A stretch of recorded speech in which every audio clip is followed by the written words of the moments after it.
Yo, what's up mga bro? Welcome back again dito sa ating channel. Ito yung ating step grill na ikakabit dito sa ating Raider 150 Fi. So ito na, bili ko lang to sa Shopee sa halagang 500 plus, 500 to 600 yan. Hanapin niyo yung seller na mura magbenta.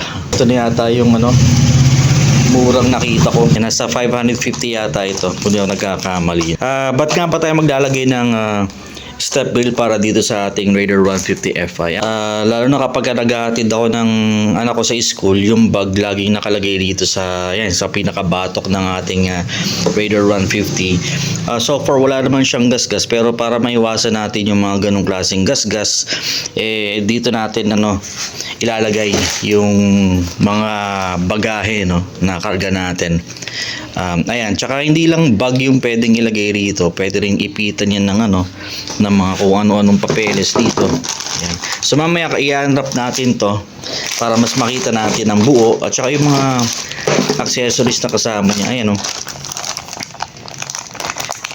meron siyang mga bolts na kasama. So huwag natin patagalin mga bro, i-unwrap na natin to. Hirap talaga pagka isang kamay lang yung gamit natin. Okay lang. Step grill na to, may dalawang kulay ito. Isang black tsaka silver.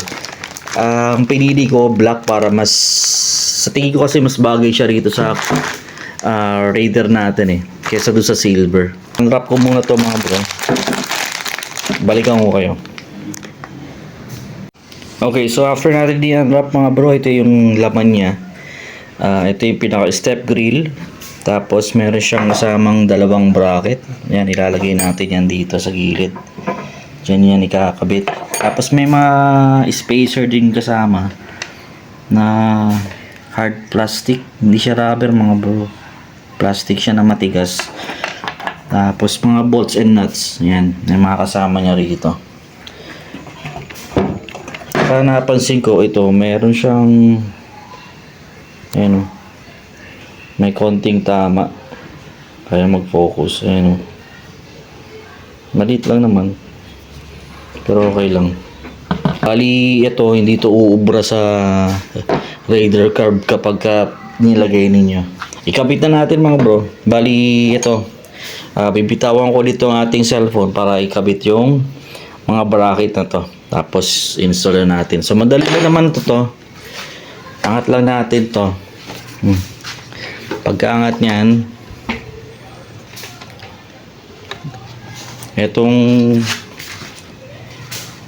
etong part na to, ayan, dito siya ikakabit. Yan, dyan siya ilalagay yung mga yan. Okay. So kabit ko muna, tapos balikan ko kayo kapag na-install ko na tong step grill natin dito sa Raider 150 Fi. Alright mga bro, ito na yung ating finished product. Na-install na natin yung ating step grill para dito sa ating Raider 150 Fi. Yung nga lang kasi hindi siya plug and play kasi may mga adjustment akong ginawa, lalong-lalo na dito sa side na to. Itong kabitan ng pakita ko sa inyo mga bro. Itong kabitan ng bolt dito sa loob. So ayan. Itong mga to, ayan, kailangan ko pang ipasok pa ganun, higpitan para tumama sa butas kasi ang layo Ayan. Yun yung adjustment. Tapos pagdating dito, makikita nyo mga bro, ayan, naglagay ako ng mga siguro 7 plastic washers yan. Ayan, kasi kapag wala yan, tatama dito sa fairings yan, dito sa side. At habang inihigpitan tong tornilyong to, syempre dumidikit tong bakal at dito sa fairings, kaya magagasgas siya. Yan, nilagyan ko ng ganyan. Ayan ang magkabilaan. May mga washer. Ayun. Tapos itong bolt na to, ito yung kasama kasi nga hindi nakakasya yung ating silver bolt kasi medyo maikli siya ng konti. Well, kung tatanungin niyo kung gusto ko ba yung step drill na to, parang sayang lang sa pera mga bro, to be honest. Kasi hindi talaga siya plug and play. May mga adjustment. Ewan ko sa akin lang nangyari yan. Not sure dun sa iba kung talagang plug and play. Kasi sa akin, kailangan ko pang ipasok itong kabitan ng tornilyo dito sa batok na to para lang magkasya. Ay siguro susubukan ko lang to pero hindi ko siya talagang i-stay ng ganyan. Hindi pala maganda para sa akin. Ayoko ng step grill. Mas maganda pa yung isang klase niyan. Yung nakita ko na sa inyo pero siguro lang to. Mga ilang araw ko lang gagamitin and then tatanggalin ko na. Tsaka dito sayad talaga siya eh. Wala siyang clearance sayad talaga siya sa fairings. O siguro mamaya tatanggalin ko na. Hindi maganda para sa akin tong Mas maganda magbabag na lang ako mas okay pa eh. Not recommended mga bro. Nasa inyo yan kung gusto yung gumamit nito pero para sa akin ayoko. Hindi ko siya gusto.